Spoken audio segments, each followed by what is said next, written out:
All right. We are live. What's going on, everybody? Trip Kramer here from tripadvice.com.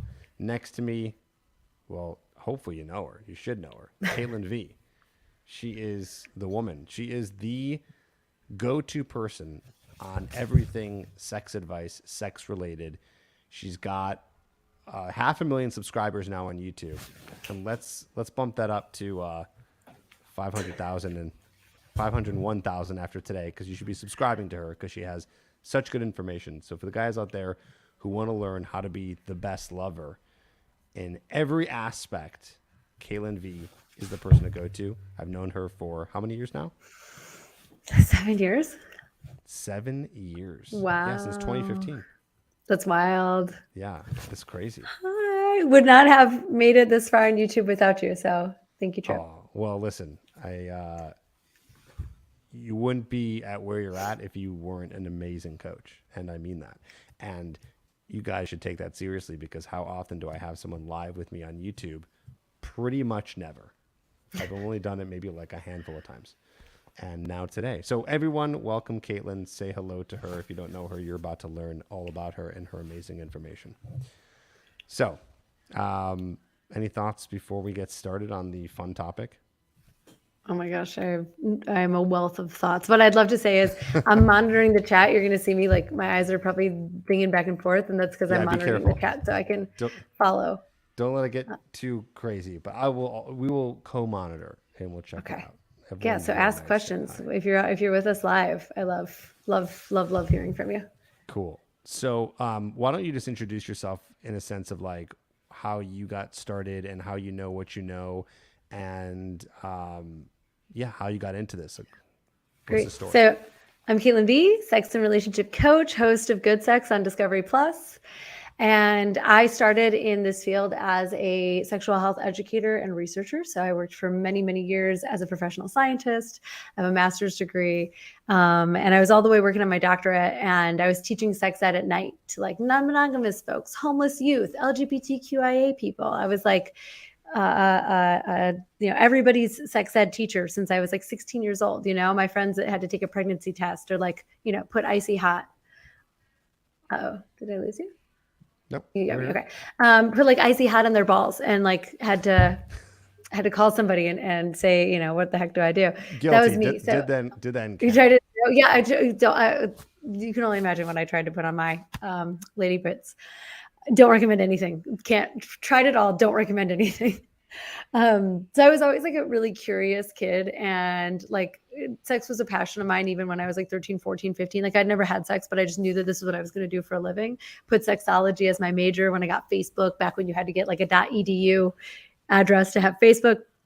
So anyways, this is like my calling. Started doing it when I was really young. Thought I was going to do it the science route. Thought science ended up empirical science ended up being way too dry, really dry energy for me. And so I left empirical science and I started my coaching career. And not long after I launched my coaching business, I met Trip through friends at a live event in Chicago, and we hit it off. And obviously, we have such complementary interests, and we Shout out sort of Jason. we shout out Jason Silver. But I think you and I represent sort of like the front and the back of the hand, because if it's not for like relationships and dating, there's no sex and intimacy, right? So you and I do really complementary things, and we've just had a really great time collaborating ever since. And yes, and now I have, as you mentioned, a large YouTube following and a TV show.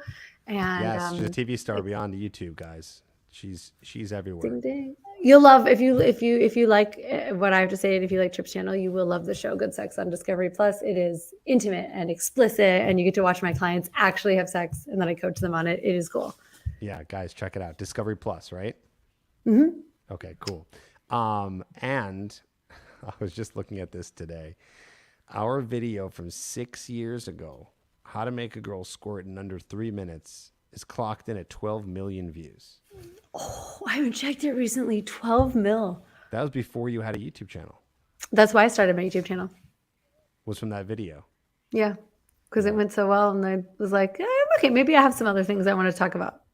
Yeah. Well, That's you great. have a I lot. still don't have a video that has 12 million views though. That is still takes the cake. I'm a little sad because there is one that it beat out that one. I always thought that was going to be the number one, It's you. but Well, there's another one. congratulations. It's called Where to Touch a Girl Unsurpassing. Before You Kiss Her. Oh, that is a good topic. I had no idea. I knew that the one that we did together was going to blow up, but I had no Yeah, idea the other squirting is one like wasn't. number one favorite subject of the internet. Yeah. My own video on squirting has since been translated into Spanish and has its own YouTube channel in Espanol. That's amazing. El I don't know squirt. if you know this. It's true. There's no translation. It's El squirt. Yeah. You gotta watch the translation too. It's so good. Oh The my woman God. that plays my voice is so enthusiastic. She's like, El squirt. El squirt. El squirt though. I also have a Spanish speaking channel. Did you know that? I didn't know that. Yeah. Trip en Espanol. I'm working with the same guys that you are. Nice. Yeah. They Okay, came to good. me and they're like, "Oh, we're working with Caitlin," and I'm like, "Oh, well then, yeah, let's do this." So, if any of you are Spanish, you can check that out. Speakers. Cool. I'm just looking at the guys. Just please relax in the chat. People just kind of saying shit over and over. We will. There is a time for us to answer your question. Sorry if Yeah. I wasn't clear about that. We do want your questions, Yes. and we also will. There's a time we've set aside to answer them. So what we're gonna do is we're gonna go over some cool stuff right now, and then we're gonna answer questions. I really would like to keep the questions a little bit more related to sex advice, anything in the bedroom, because we have Caitlin here, and I do a lot of lives where I can answer other questions, dating stuff, but we now have a great guest who can talk to us about a very specific topic. So let's try to keep questions to that and load them up. But Caitlin, let's talk about how to be able to have the most fun in the bedroom you can with a woman. I know that do you have a lot of guys who come to you who say that like they're really kinky, they want kinky sex, they want all that stuff, but like they're not able to get it? Is that like a big request? I don't know that everyone uses the word kinky, but it comes out through my discovery process with them, right? So, look, can I just start by defining kinky, and we'll just Yeah, move from there? absolutely. All of it. Yes. So I come from the school of the erotic blueprints. All you got to know about how we define kinky inside of the erotic blueprint universe is that it's anything that's taboo. And so anything that's taboo to you, anything that you're like not supposed to do or not supposed to enjoy is kinky. And it falls under two major categories, which Sounds is kind of psychological. judgmental when it's like defined like that, right? Anything that's Yeah, taboo. well, I mean, and kink is sort of like where the most shame gets kicked up for people too, right? Because it's like, oh, I'm not supposed to be into it. I'm not supposed to be into that thing, but I am into it. I get off on it. Like there's something wrong, right? But it doesn't have to be that way. And that's actually a huge opportunity to heal, like from that alone.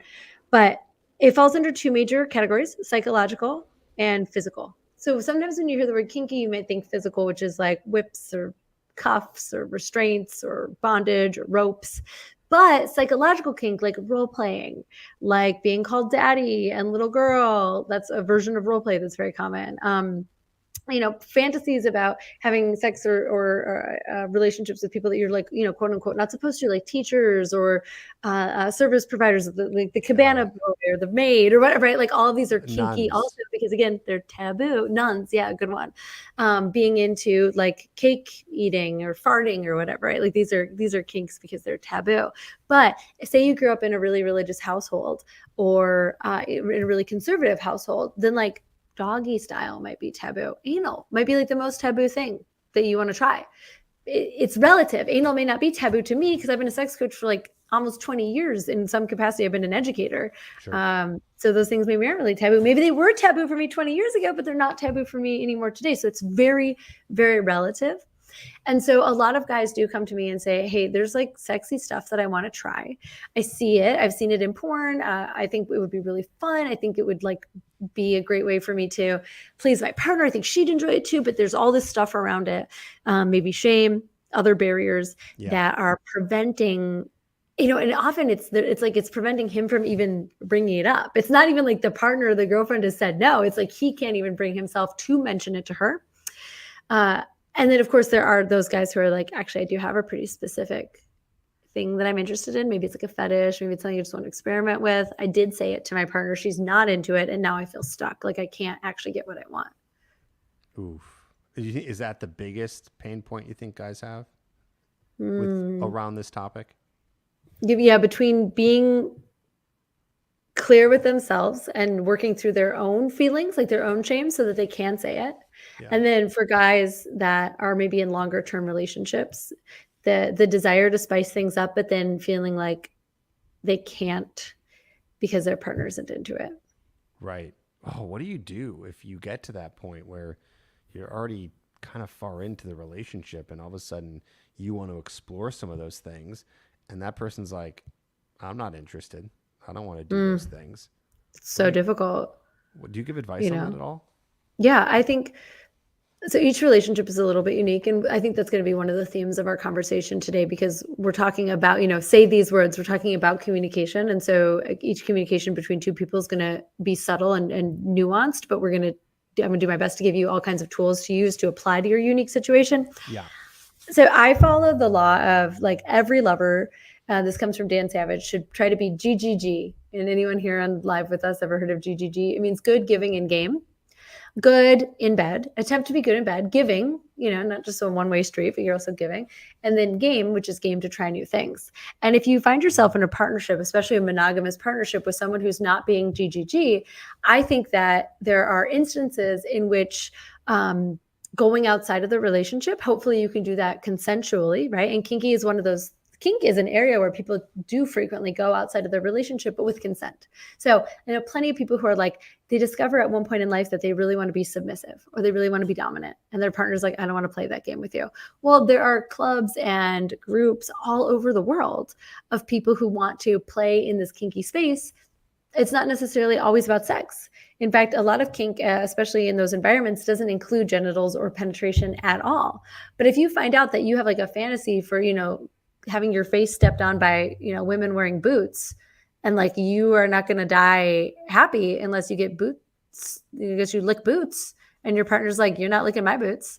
Like, what other options do you have? You go find someone who wants to get their boots licked. Very few people, I think, would consider that cheating. I don't mind if my partner was really I'm not into having my boots licked. I have tried it. It's not my thing. Wait, literal boots? Yeah. Like not your feet. Yeah. Pretty common in like kink clubs and environments. There's stomping fetishes. People like to be stepped on. People like to have like shoes and boots, especially on their face, or to lick and have boots and like dirty shoes in their mouth. I was a public health person, as I mentioned before. And so I find it very difficult to get into that because I'm just like, oh my God, I know way too much about communicable diseases to like really relax and find pleasure in that. But I certainly don't mind if my, if my partner was like, Caitlin, I need that for my satisfaction. I cannot be happy on planet Earth unless I lick boots. I'd be like, that does not really feel like cheating to me. Go ahead and go ahead and lick boots and then use mouthwash. Cause again, the viruses thing. But there's a lot of opportunity for, that there are people. So anyways, the long and short of it is that I think, I would never recommend to anyone that you cheat, step out of your relationship, act out of integrity. You have agreements in your partnership, right? But one of the agreements that you have when you sign up for sexual monogamy is to have sex with each other, right? And far too many people, I've been in a sexless relationship where there's this expectation that we're supposed to be having sex together. And that could be any kind of sex. It doesn't have to necessarily be kinky. But, a lot of guys come to me and they're like, I'm dissatisfied, but I signed up if she's not playing game. She's not upholding her end of the deal, in which case, I'm always looking first at the relationship that they're in to see like what's missing, right? That she doesn't want to give back to you. And then there are instances where it's like, okay, in order to get that need satisfied, like you have to be exploring outside of the relationship. And again, that's where the case-by-case basis comes in. Because there's factors that are unique to each relationship. Right. Okay, got it. So, so we defined what kinky means and what that's all about. So, taboo. Yes, taboo. Taboo do you think that's like the more correct word? I think is that it synonymous? So I think taboo is anything that, it has this connotation of not supposed to. So I'll use this. I use the term kinky very liberally in my life. So, I have a friend that's trying to sneak into the VIP section at a concert. I'm like, oh, that's kinky. You're kinky, right? Because there's a little part of you that's like, what if we get in trouble? Like, what if we get kicked out? Yeah, what if I get yelled at? What if I get punished? Yeah. Taboo, right? You're not supposed to sneak into the VIP section, so it's taboo. Yeah. Or, people who let me think of another good example. Like I really am into food play recently. If anyone here is subscribed to my channel or you're in any of my communities or my membership, you know that like food play is like my thing for the last several months. Playing with your food in a sexual way is super taboo. So I like to like, put berries in my mouth and then like swap them making out with somebody, or like cover them in like chocolate sauce and berries and whipped cream and like eat it off of a lover. Like that's taboo to me because I grew up in a household where we weren't allowed to play with our food. But if you grew up in a household where like you could play with food, it wasn't that big of a deal, that probably won't qualify as like taboo for you. Right. All relative. Also relative. But yes, All relative, and to all go back to your personal. original question, like all the time guys come to me and are like, I want to try something new. I want to, or maybe it's not even new. I just want to introduce this thing that I'm already into to a new person. We started dating and I wanted to know about this thing that I want. And sometimes it's just like, it's doggy style, it's not like intense food play. Not that berries is that intense. Can I give you a cool video idea? One I'd want to watch. Yeah. Call it like my pen. Yeah, write this down. I think you'll want to make it. Maybe you've made it. I don't know. 37. I don't know the exact title, but the idea is like 37 or 50 wild taboo or wild kinks you've never heard of. Like, wow. That'd be interesting. That's just entertaining. And maybe someone watches it and learns something and they're like, that sounds fun. I want to try that. I love that. I was like, it sounds fun for me too. Yeah, like a laundry list of like this, because you're saying things. I'm like, oh, I never thought about that one. Oh, I never heard about that. It wasn't until this last weekend was Halloween. My friend wore fangs. Like I kind of have fangs, but she wore like fangs to this party, and she was like, "Can I bite you?"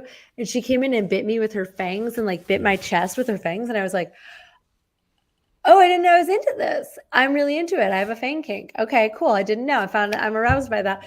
One of my clients is a personal trainer, and he took my men's membership, all of us through a do-it-yourself like sex dungeon made entirely out of gym equipment.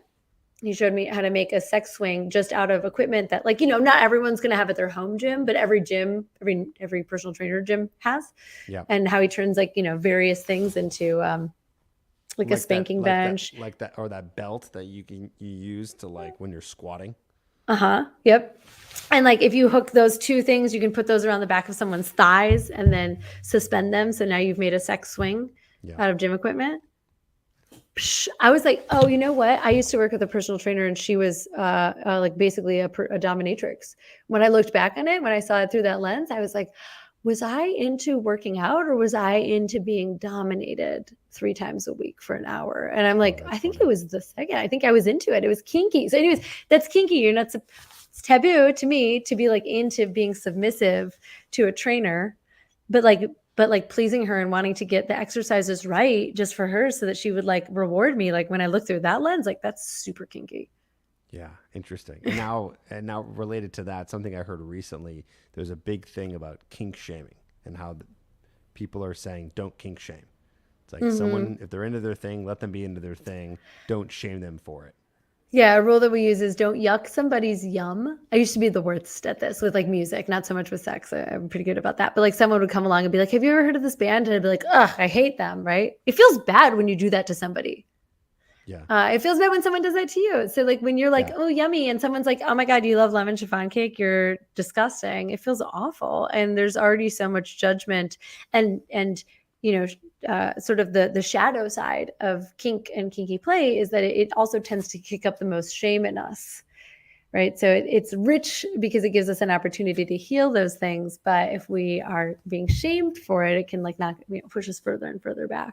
It's interesting. It's like, it's very complicated, or it seems like it could be. It's like maybe you're into that kind of thing because it's shameful, but you don't want to be shamed for it, but you feel the shame, and that's the thing that turns you on. We're complicated creatures.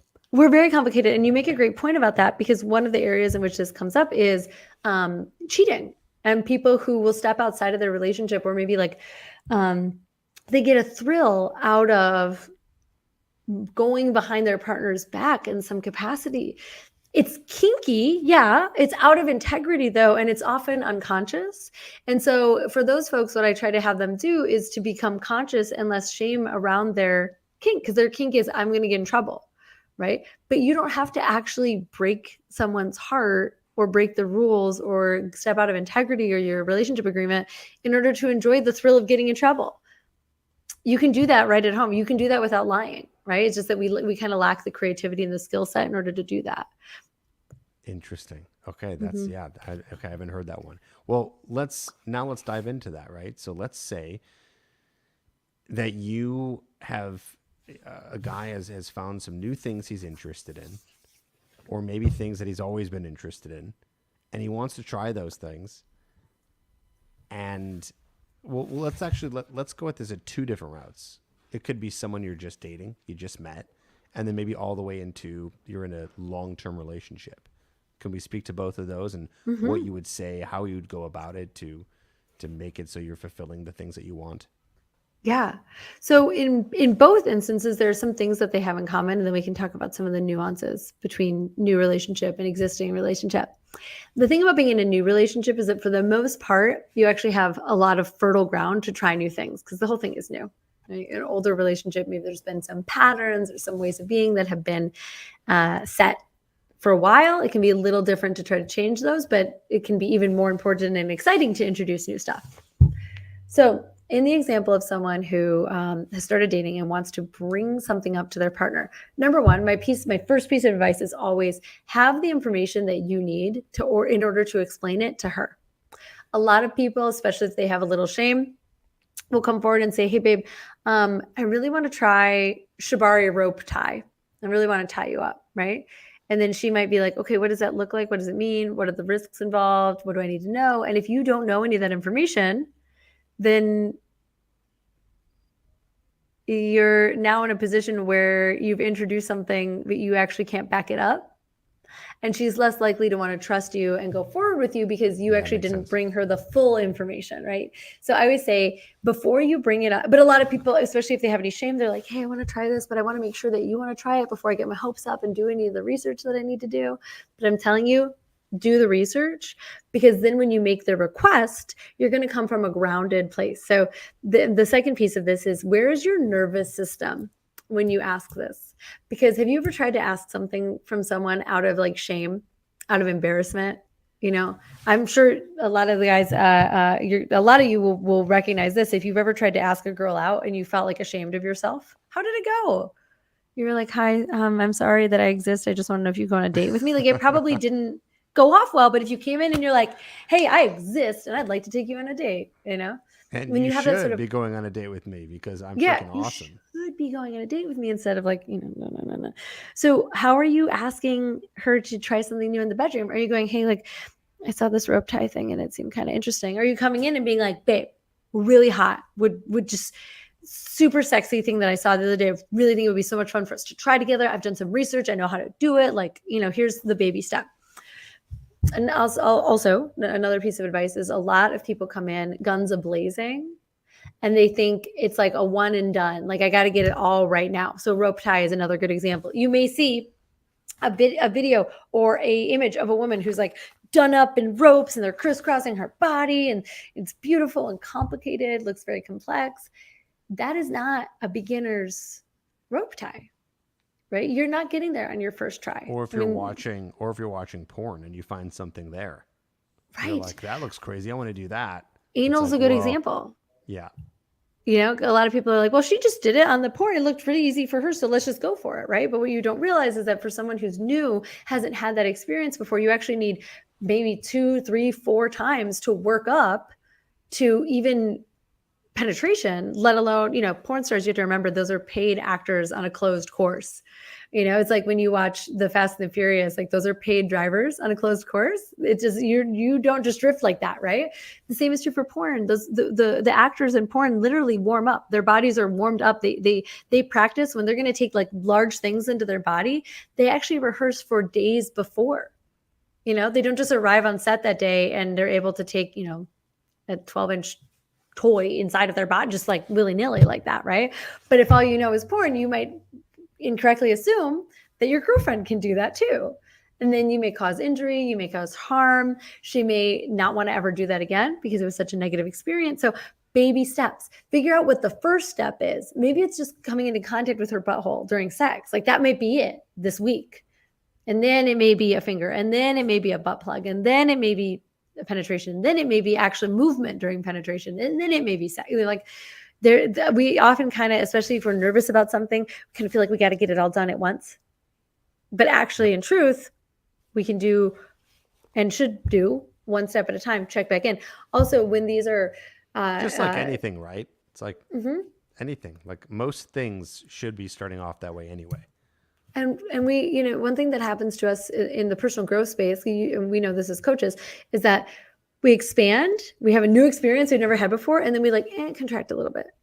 If you've ever gone to like an event that caused you to like get outside of your comfort zone, and then you came home and you started like feeling a little bit sad or down on yourself or getting into fights. It's like, I got outside and I moved and I got bigger, and then I got a little smaller, and then I got bigger, and then, and eventually we get bigger and bigger and bigger still. We don't even recognize where our comfort zone used to be. But we have to understand that it typically kind of pulses like that. Yeah. And then so it's knowing. I never thought about it like that. Mm-hmm. Expansion, contraction. Yeah. I'm like trying to think about it in my own life of like places where that's happened, where you have, and I can already I'm already thinking about it all. Like, yeah, there's just, you do have that interesting point where like, wait, shouldn't I feel amazing? I actually feel a little off. Marriage, getting engaged, getting married, big expansions, and then you're like, Those are contraction. Right? But we don't talk so much about that. So sometimes we don't see it coming, even though we very much could just plan for it. Yep. This is true all the time when we try new kinky stuff. It's like, I got out of my comfort zone. I tried something new in the bedroom, and now I'm like contracted. Maybe some shame comes up. I got to do some processing. And men especially, you need to be a safe space for your female partner, for your women, for your girlfriend, for your spouse, so that she can contract in front of you. Because sometimes if you have your own shame, she feels her shame and kicks up your shame. Next thing you know, it's like, well, we're never doing that again. And so the best thing that you can do is do your research, have a grounded nervous system yourself so that you don't come like this. And instead you can be enrolling is the word I would use. You want to enroll her in this new experience and be a safe space for her. Because this, one of the most important pieces of advice I could give you, whether you start dating someone or you're married to her, is you cannot let yourself be shaken by how she responds. Because so often a guy comes to me and he says, okay, I told my wife this. She said this back that made me feel like rejected. She said, she yucked your yum, right? I said, I really want to try watching porn together while we're having sex. And she said, that's disgusting. You're a pervert. And then I got mad at her and now we're not talking. It doesn't work really well, right? You got to be able to receive. She says, oh, I'm disgusting. I'm a pervert. You got to be like, okay, that's her. That's her story. That's her projection. That's her shame. That's her triggers. That's her stuff coming up. It actually has less to do with me than it has to do with her. I'm going to say, hey, babe, I heard you. I really got that. You think that that's something that only is only for perverted people. I hear what you're saying. And I'm going to ask you to I got that. And I want you to hear me out. And then you just make a request. Right. But you know everything that you need to do to anticipate how that's going to go and how it's going to be received. Yeah. What's interesting is this kind of reminds me of similar advice of when one has an STD and they want to bring it up to the girl that they're dating or the guy that they're dating. It's like you kind of have to come in with full confidence. You have to know all the information. You have to present it to them and tell them. You can't come in not knowing what the hell you're talking about and being really shameful about it and being really scared about it, or else they're going to feel that same way and they're going to pick up on those emotions, and it's not going to be a very productive conversation. Right. We're very good at reading in between the lines. So much of communication is nonverbal, right? We tend to get really focused on just how we're going to describe something or exactly the way that we're going to ask it. And that's very important, right? Like, we're here to talk about communication, but if you don't have the baseline, like your body is screaming, you're going to say no. Your body is screaming, I'm so afraid she's going to say no to me. She's going to be hearing that as loud and clear as she's hearing any of the words coming out of your mouth. Now, this brings up an interesting point, because in order to get comfortable with something, you have to do it, right? We know that confidence comes from competence. So I would imagine that if you're in a relationship with someone, and let's say you're married, right? You're far into a relationship with someone.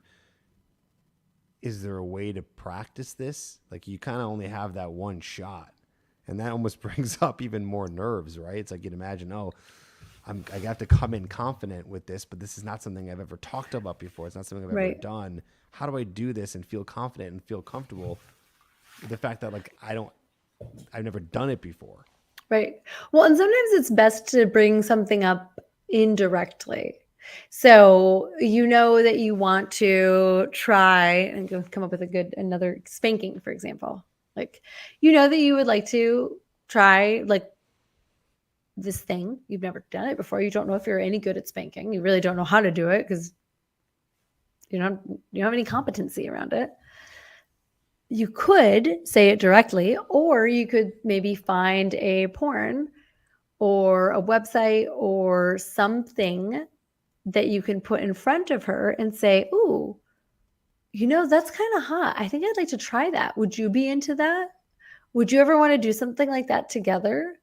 She could say no, of course, but you have an opportunity then to kind of test the waters and see if she's like maybe a little bit open to it, right? And then you have something to stand on in order to maybe move that conversation forward and actually move to developing competence.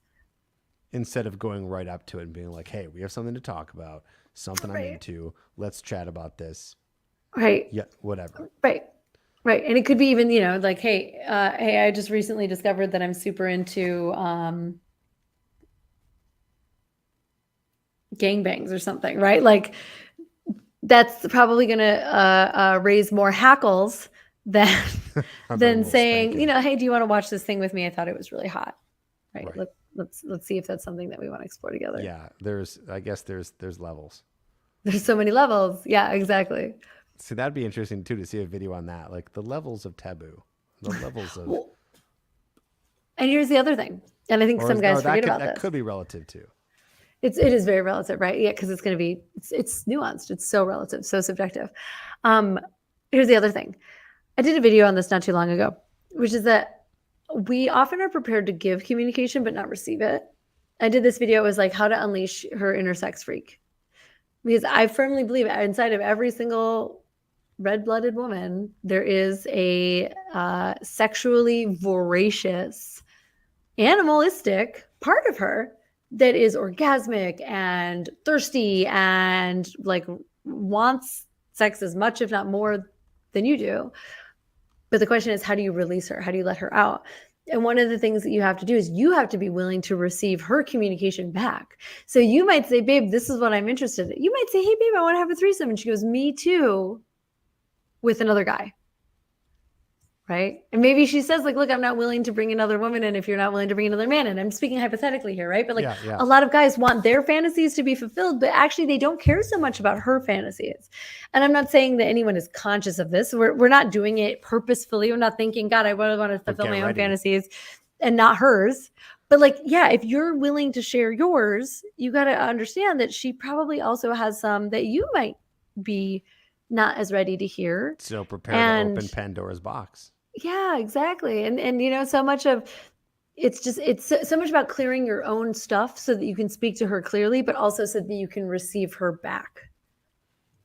Interesting. Okay, cool. I feel like, not to tee you up here, but I'll tee you up. I feel like you do this in your coaching. You must. Like role play to practice the conversations. Oh, yeah, absolutely. Okay, I was saying if you're not, it'd be a great thing to do. And if you're not doing this with a coach, try doing it with yourself in the mirror. Do it frequently enough that you feel confident when you say the words out loud. Yep. And I think, maybe for some people who are, if you've been in a relationship for a long time, you really want to make sure that there's no like resentment in your voice. Because you might be like, I've wanted to do this for a long time, but I'm just now bringing it up. Like, that's not her problem. So like, be gentle when you do bring it up. But if you're new and you've never brought this up to her, you've never had this kind of conversation with her, like we could go all the way back and talk about just having conversations about sex itself can be so uncomfortable, right? How many of us just stumble into sex? We don't really talk about it. We don't, we're not used to sharing how we like it or what we like or asking how she likes it or what she would prefer. We're already fumbly enough when it comes to sex that now we're actually introducing another layer because the stakes are higher, because it's kinky or because it's taboo. Right. It's already hard enough to talk about the normal stuff. Right. And now it's that next level which Right. can But be, I'm a firm believer that it doesn't have to be hard. It's Right. just practice, like you were saying, practice with a coach, practice in the mirror. Let the words come out of your mouth so that when you get in front of her, it's not the first time you've tried to link these words together and you feel like you're really awkwardly jumping all over the place. totally. It's like practicing a speech. What do? You practice the speech. You can't practice it in front of the audience because that's when you're doing it. So what do you do? That's showtime. Right. You do it at home Yep. and you practice it over and over. I mean, I have a script that I teach guys, Caitlin, for them to go out and approach a woman, right? And so I tell them, practice at home. Say it over and over. Even if it's like easy to memorize, okay, it doesn't matter. Say it again and again. Do it in the weirdest, awkward way by looking yourself in the mirror and saying it. Yep. Look yourself in the eye and say it. And just practice it. And that helps. Say it in a high voice, say it in a low voice, say it as a clown, say it as Mickey Mouse, say it like just keep saying it so that when the time comes, you have so much freedom because you've practiced it in so many different ways. Yeah. You know how you look. I do the same with my clients. I'll tell them, like, can you go look yourself in the eye in the mirror and say, I love you? If you can't, then go practice that until you can. I'm sure that's going to stir up a bunch of deep stuff too. It will. And also, how can you expect to look at someone else and tell them that you love them with the full presence of your being unless you can do it for yourself? Ooh. And there's something to be said here about men like actually being their full self with women, because I think so many men have been told that their sexuality is dangerous, that their sexuality is too much, that like just their body itself is dangerous to women, right? How the narrative is that men want sex and women don't. And so men have to get it from them and women are supposed to like be protecting it from men and not giving it up. Like it's a really screwy kind of weird narrative, but it leaves a lot of guys feeling like their sexuality itself is dangerous and not a gift, right? But instead like a burden that they like give to a woman. But the truth is that your sexuality is a gift. Like you get to share that with someone. The best lovers, the best for men, the best lovers are the ones who recognize that their sexual appetite, their body, their ability to please, like all of that is actually a huge gift that they're giving to the women that they're with. And being honest with her about what you're into, including the kinky things that you're into, is also part of giving your gift. Yeah. What an important mindset. It's like that's like mindset number one, really. And coming into all this, into the idea of being a good lover, or just go out there dating and talking to women and being someone that is going to be a sexual partner on some level. It's like you got to take away all that shame around it, all the shame that we don't even know we have, that society has maybe brought on us because of the things we've read, we've seen, we've watched, Yeah. super key. You can feel when someone wants something from you, right? Like when someone approaches you outside of the store or walks up to your car, whatever, when they're like, can I get something from you?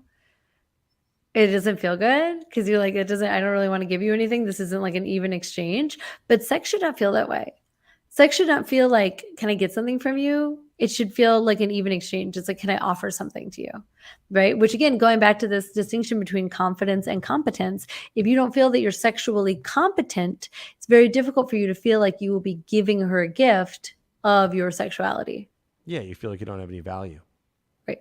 And so you're obviously asking for something because there's a mismatch in value. Her value is higher, so she's going to be giving to you. Right. And then even if you end up at that point, it's, where you guys are in the bedroom together and you still kind of feel that way, it's going to come off. Oh, look, a pussycat. Yeah, pussycat wants to get out. When did you get that? Is that new? No, I've had him. Is that new? No, I've had this puss for a while. Here, let's let you free. Go ahead. I think that other door is closed, but you can hang out in the bathroom for a little bit. Guys, you can go ahead and ask your questions. By the way, you can start filling them up. Greg, the answer is yes if you're still around. So yeah, Caitlin's here to answer your questions here. We'll get to in just a bit. But is there any other thoughts that you wanted to talk about? Here's what I want to make sure that everyone is left with is that this is a series of conversations. It's not just one conversation. All of this, what I'm into, the kind of sex I want to be having, the kinks that I'm interested in, the fantasies that I want to fulfill. There are fantasies that you don't want to fulfill. There are fantasies that you just want to have and you don't want to ever bring them to fruition. There are fantasies that you actually do want to see in the flesh. And having the distinction between which one is which, and being able to hear hers and which one do you want to make real versus which one do you just want to like dirty talk about together. But I think communication is often rushed. We often rush it. We try to sneak it in between things. We try to, because we're scared. Because we're scared. Yeah, of course. We just want to get it over with. Right. We another piece of this is like, where do you need to clean up and offer to restore your integrity with another person? Like, I've been thinking about this for a while, but I haven't said it to you, and I'm sorry. And here's what's there for me. And then another piece of this is like, for guys especially, consider where you are withholding information, because not saying what you're into to your partner, but being into it and then, withholding that information from her. Like, if she's really a good partner to you, if she deserves to be your girlfriend or your wife, then hopefully she'll be able to be with what it is that you're into, what it is that you have to say. So consider that by not giving her actual access into your internal world, that you're actually withholding from her. You're not communicating with her your actual truth. I'm not saying that all women are able to be with your truth, but understand that the more that you give and share of yourself, the more that you give her and everyone else an opportunity to like really know you. And when you are being that for other people, they get to be that, like when you get to be the person who takes a stand and is like, you know what, this is what I'm into. I'm going to express myself in this way. And you get to motivate and inspire other people to do the same. It's a big gift that you could give. That's really cool. I like that. I had a thought too, maybe some advice on this. Is there anything that someone can do in the beginning of a relationship as a way to set a precedent for what may happen? So what I mean is, our sexuality is dynamic. It's changing. Or as time goes on, we find ourselves interested and also not interested in specific things, but that might not be happening in that very moment that that you're with someone. Maybe you're dating them for a month or something like that. Is there anything to say or a conversation to have with them to let them know? And I'm going to say this funny because I don't really have the answer. That's what I'm asking you, is like to let them know, hey, I might be into different things later on, and we should be able to talk about those things. And you know what I'm saying? Like that kind of conversation, right, to set it up for success, where you don't have to, maybe like not having to wait to have that conversation when something comes up, and just to be able to start it sooner. Right. I think, one rule that I have is the first 90 days of a relationship are setting the tone for the rest of the relationship. So you may not know what you're going to be into. I didn't know. I've been a sex professional for, like I said, almost 2 decades, and I still discover stuff all of the time. I didn't know I was into like saran wrap mummification until I saw someone do it, and I was like, there's whoa, another one added to the list. I've never tried it. It looks so fun. There's a vacuum sealing. There's a great video of a woman getting like vacuum sealed with flowers and like being sucked inside of a giant rubber thing. And I was like, oh, that looks arousing. Like, I didn't know that this stuff existed. So what I would say is, in the beginning of a relationship, is really important to be like, hey, my sexuality and my pleasure and my arousal, my eroticism, these are important parts of my life. And I plan on continuing to explore them. I want us to explore them together. And babe, if you find later that you're into stuff that I'm not into, I'm going to do everything in my power to make sure that you have access to the experiences and the sensations and the pleasure that you want and are going to fulfill you. And I'm going to ask you to do the same for me, even though we don't know what that is right now.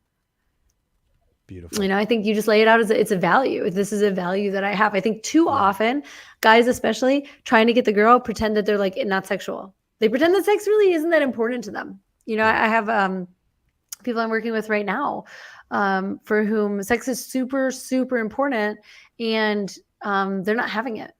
They're coming to me saying like, Caitlin, sex is one of the things that makes me the most satisfied in the whole world. And it's something that I feel like I need it as much as air to live. I need it as much as food. Yeah. But I didn't say that from the beginning of the relationship. And now I'm in, mostly a sexless relationship, and I'm trying to backpedal and explain how important this is for me, even though she's like, it's a lot more work. You didn't tell me you were into this before.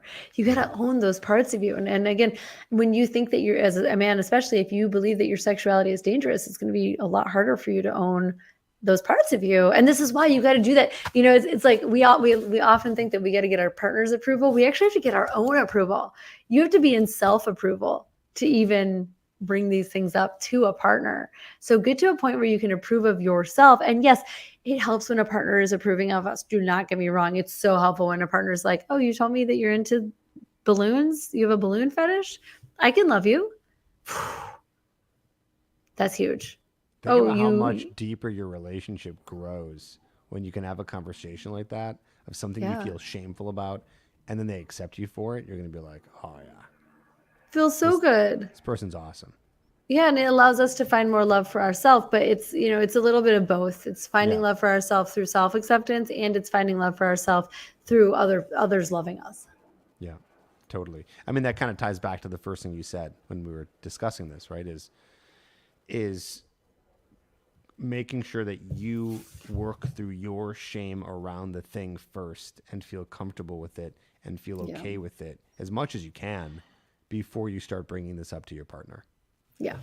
You know, and that's going to set a really great tone for the conversation that you might have. So, yeah.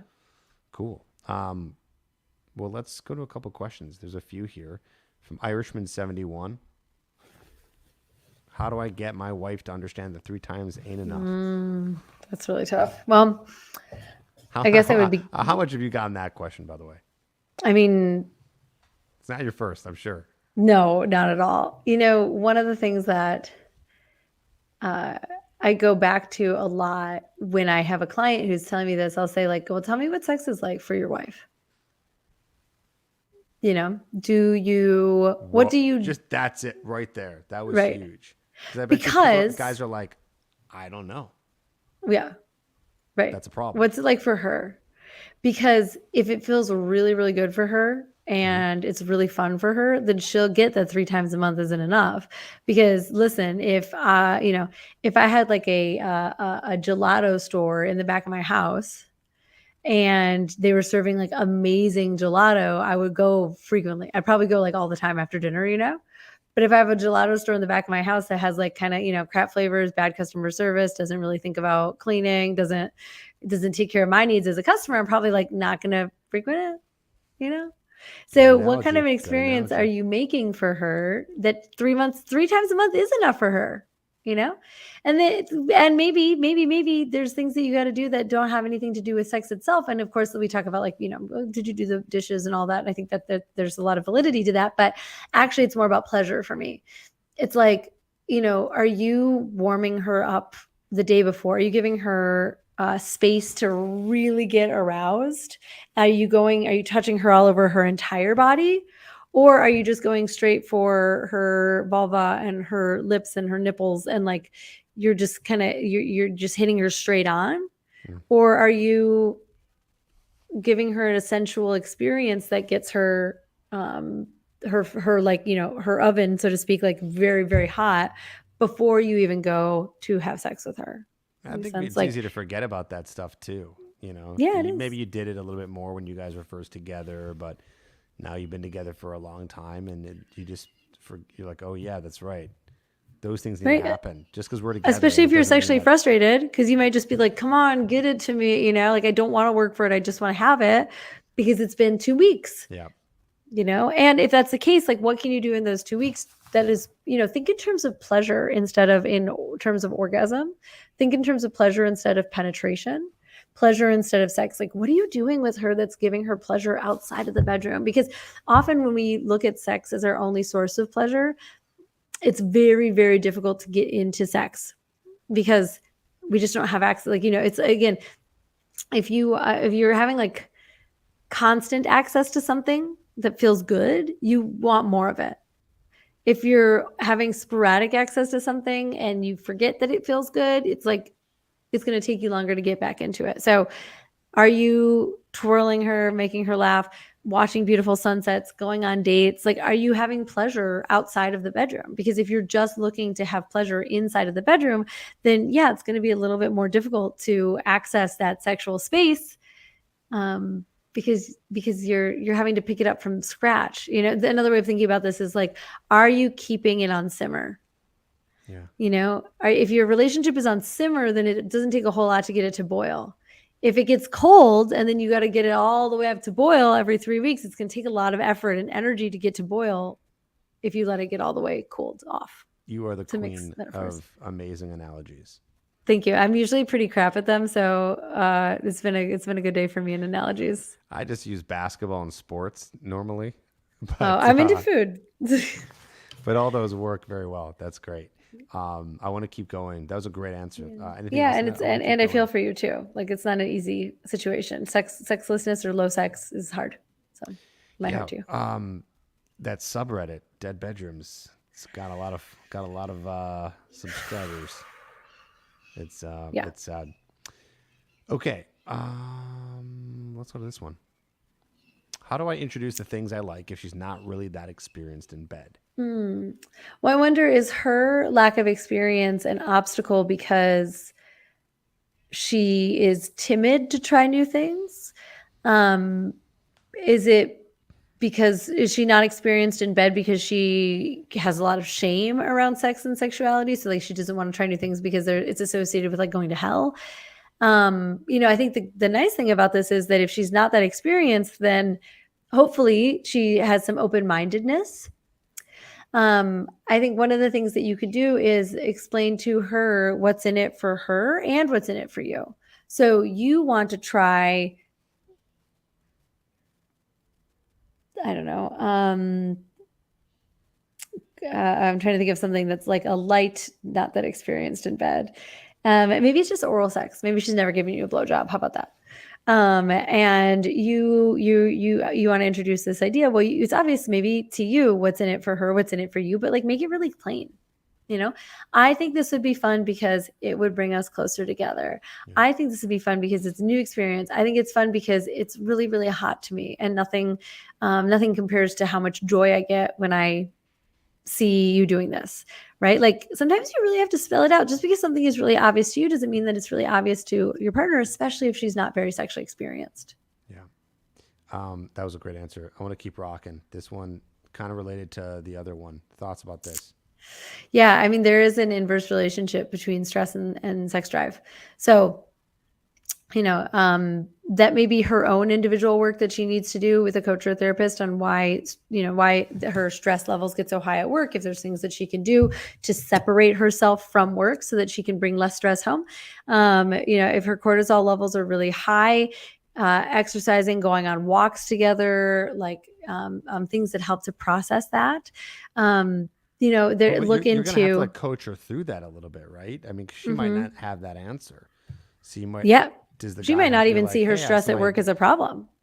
It could be even that deep. She might, a lot of us have difficulty separating home from work. So how can you invite her to create more division, so that when she comes home, she is at home and she can kind of transition from this work environment to this home environment. A lot of women have to be pretty masculine in our work environment because we're bosses.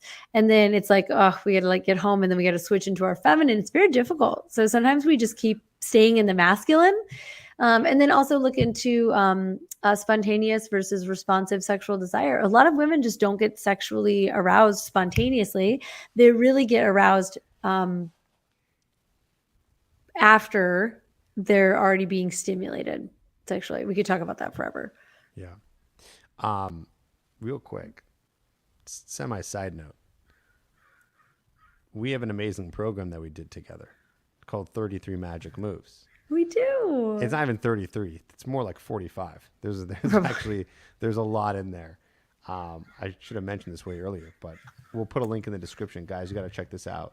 If you're interested in being amazing in the bedroom, there are 33 moves that Caitlin teaches, and I kind of host the different types of moves in this great series.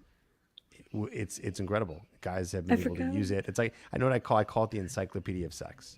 So whenever I'm telling new clients who are signing up for coaching what they're going to get, I'm like, this is the encyclopedia of sex. This will teach you everything that you I need to know love that. and more. It's amazing. I'm glad we Oh, have I it. bet So they're getting guys, really good gotta check results that at out. that. Because people stop me all the time and they're course. like, hey, I recognize you. I tried that stuff and it really worked. I'm like, yeah. Wait, really? Does that happen? Yeah.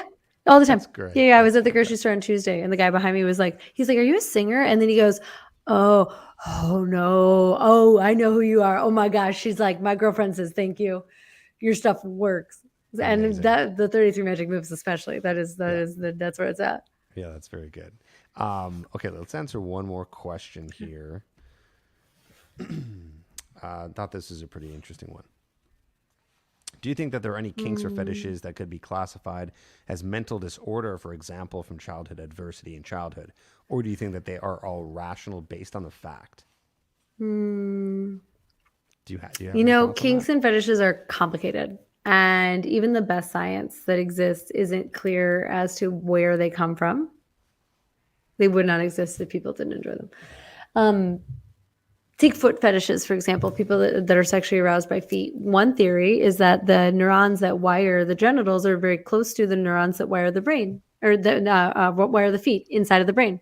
So you have the genitals and the feet right next to each other. And then for some people, those neurons get crossed and they find an erotic connection to feet.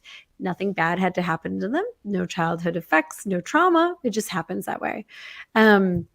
And then, of course, people who fetishize maybe like being ignored, being spanked, being infantilized, like people that, I found a lot of healing inside of my own kink explorations.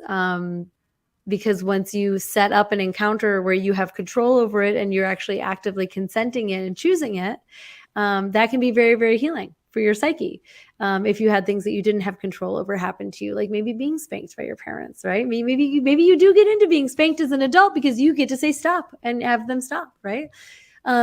So I think that this is too complicated. The answer is yes. Some things are come from adverse childhood experiences. Some things like vampires and wanting to get bit by someone who has fangs can just be because of the cultural association, or because it's unique, or because it's different. And I think that, like with anything, in moderation, if you're into it and it gets you off, then great. And if you take it too far and it involves someone who can't consent, whether they're not sober or not an adult or not sane, they can't consent, then you can't, then it crosses a line.